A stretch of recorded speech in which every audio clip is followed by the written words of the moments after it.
Mishnah Het, estudo de número 8. Yehudá ben Tabai, Yehudá filho de Tabai, Veshimon ben Shatach, e Shimon filho de Shatach, ou seja, mais uma dupla, Kibru Mehem. Yehudá ben Tabai, presidente, Nasci, e Shimon ben Shatach, Av Beidin, chefe do Beidin, do tribunal.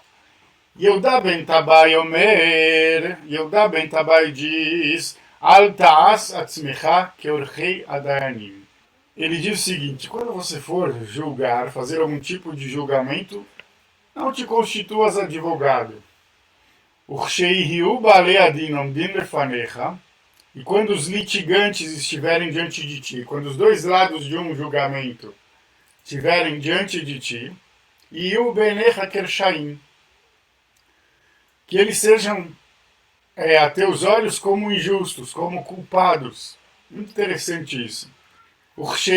Niftarim milefanecha, e quando eles saírem da tua presença, Yuveinecha Kizakaim, quando eles saírem da tua presença, que eles estejam aos teus olhos, né, como justos, como merecedores. Shekibelu alehen etadim, porquanto aceitaram sobre si a sentença. Muito interessante.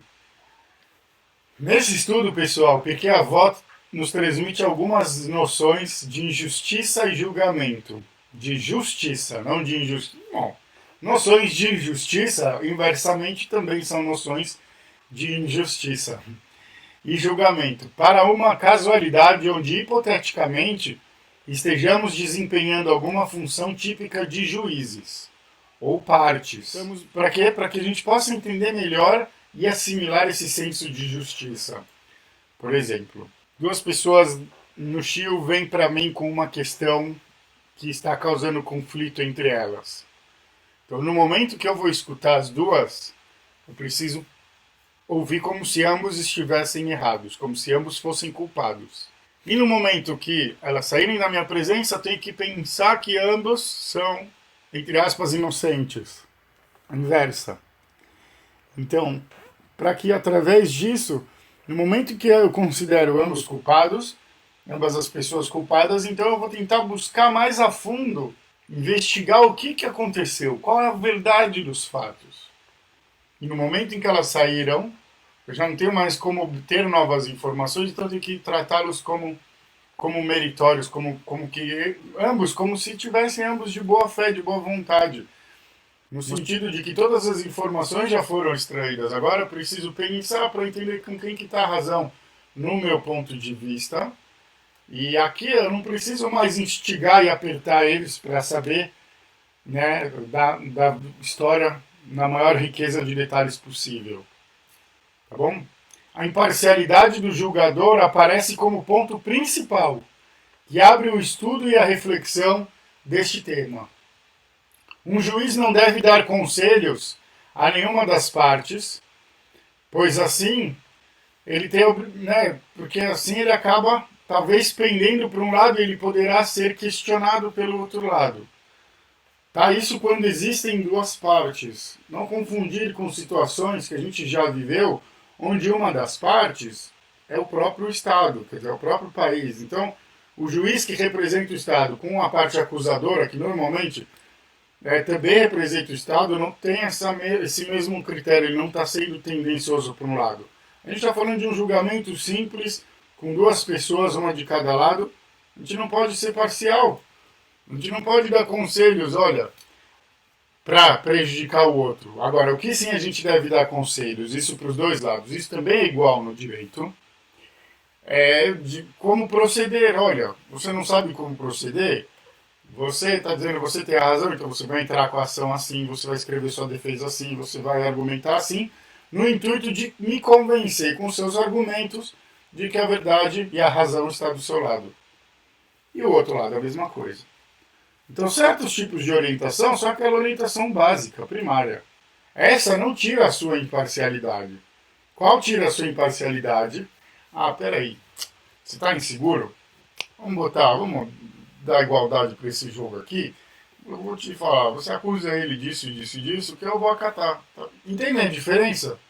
Isso aqui é uma diferença, eu estou dando moral para ele. Eu estou falando para ele o que ele tem que fazer objetivamente para atacar o outro.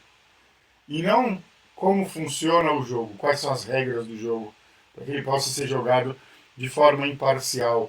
Ou até quais são as estratégias, até mesmo na acusação, que devem ser feitas seguindo a regra do jogo.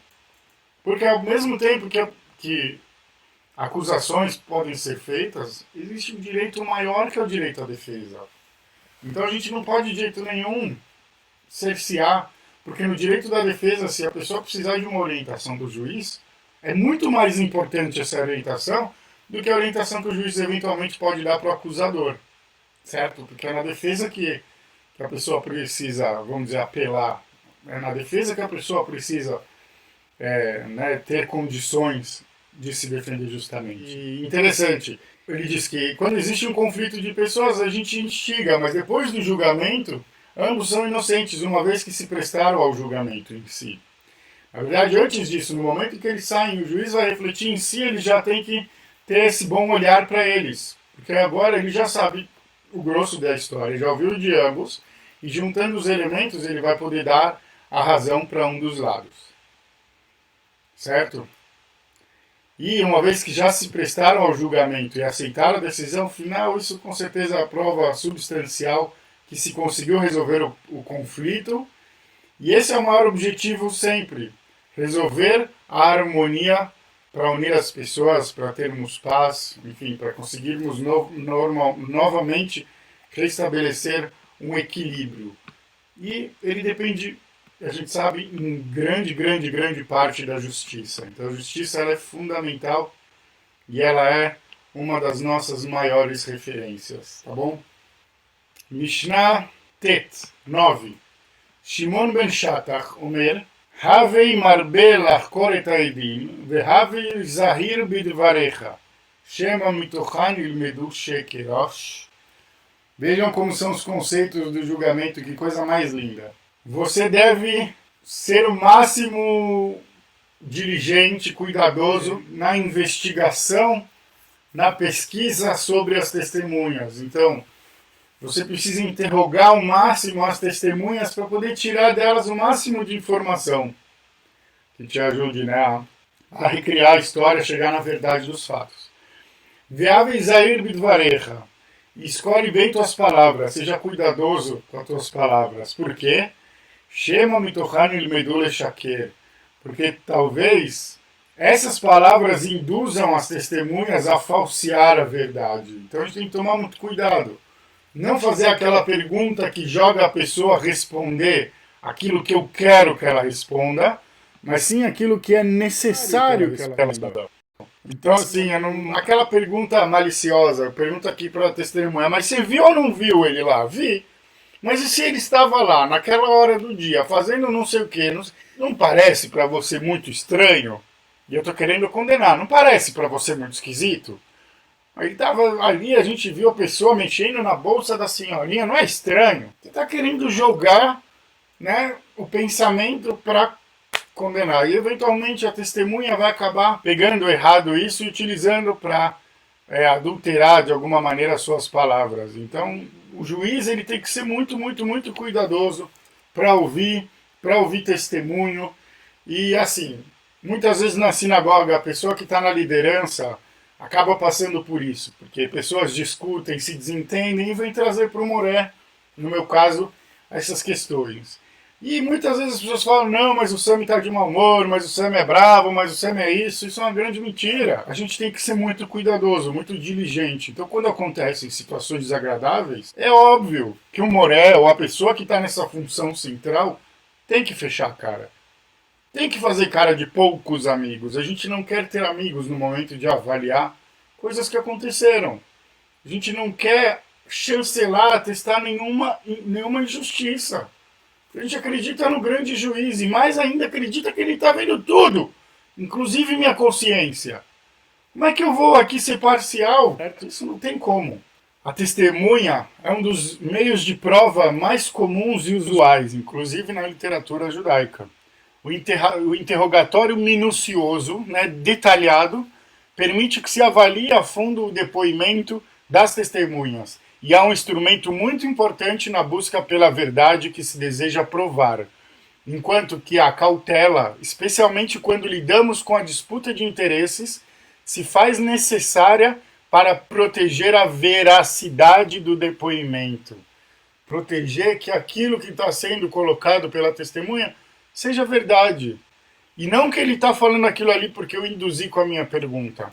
Muitos questionamentos devem ser feitos, especialmente aqueles que induzam a testemunha a se contradizer, no cuidado de não alimentar a imaginação das testemunhas em favor de algo que não seja verdadeiro.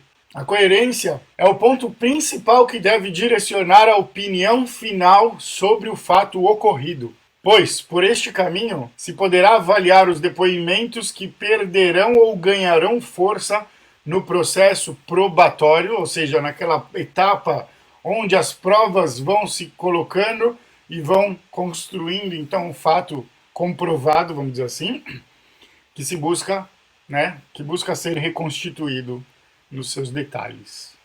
Tá muito, muito legal. Para quem é da área do direito, isso aqui é praticamente um beabá.